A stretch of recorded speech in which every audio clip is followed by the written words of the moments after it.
We take all the necessary precautions to provide safety to our tourists.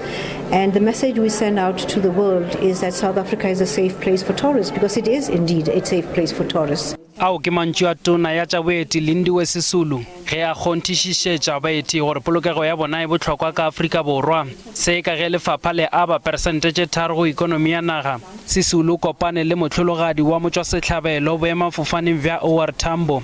I am amazed at that woman. She had left her 2 children behind and come on a month-long holiday with her husband. They must have saved up quite a lot to come for this wonderful holiday. Badudi ba Jeremane ba kholofela gore tiragalo ye ka se ame dikamano tša bona le Afrika Borwa. Germans like South Africa. They like coming here. So we do hope that this incident will be taken good care of by the authorities here. Sisulu o re ba loga leano leo le tile go šireletša baeti ka nageng. Working together with the police, we are going to tighten every corner that we have discovered is a bit unsteady.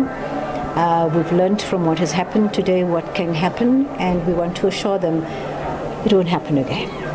Le ge tiragalo ye sa je se diwela, Sisulu o re go fihla gabjale ga se ba amogela dipego tša go phumulwa ga diketelo tša baeti ba boditšhabatšhaba. Setopo sa moeti yo se tla išwa legaeng la gago ka Jeremane ka Labone.